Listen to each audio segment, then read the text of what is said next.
Look at any market, from a local farmer stall to a global stock exchange, and you will see a permanent standoff between two distinct, self-interested groups, consumers and firms. These groups are locked in a mathematical contradiction.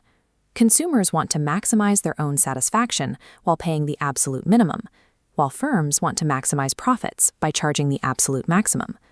Without a central government planner dictating terms, how do these completely opposing forces ever agree on how many items to make and what they should cost? Every functional market in the world is built on this exact conflict, requiring a specific mathematical mechanism to resolve the tension without falling into chaos. Economists call the point of agreement market equilibrium. It is the theoretical state where the buying plans of all consumers perfectly match the selling plans of all firms. The downward-sloping demand curve shows as prices drop, consumers buy more. The upward-sloping supply curve shows as prices rise, companies produce more. Their intersection defines the market clearing price, P star, and equilibrium quantity, Q star. This is the point of zero excess. At this precise intersection, the market clears. Nothing is left unsold on the shelves, and no consumers are left searching for a product that isn't there.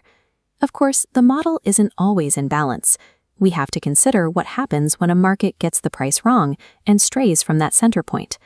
If price is set too high at P2, firms overproduce and consumers stop buying, creating excess supply. At an artificially low P1, consumers buy everything while firms underproduce, creating excess demand.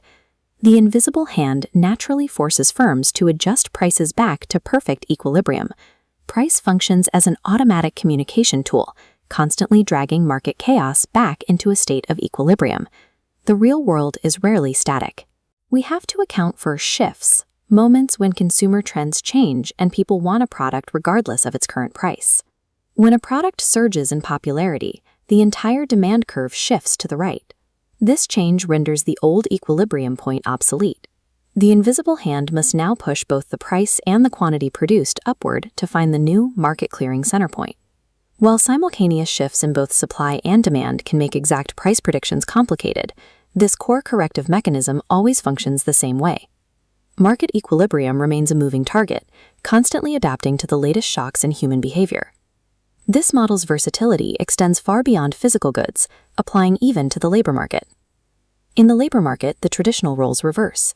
Households become the supply curve as they trade leisure time for income, and firms become the demand curve. This intersection determines the overall societal wage rate rather than the cost of a physical product. The same mathematical laws that price an apple dictate the baseline value of human labor. Finally, we must consider what happens when an industry becomes a massive hit and firms begin earning supernormal profits at the current equilibrium price.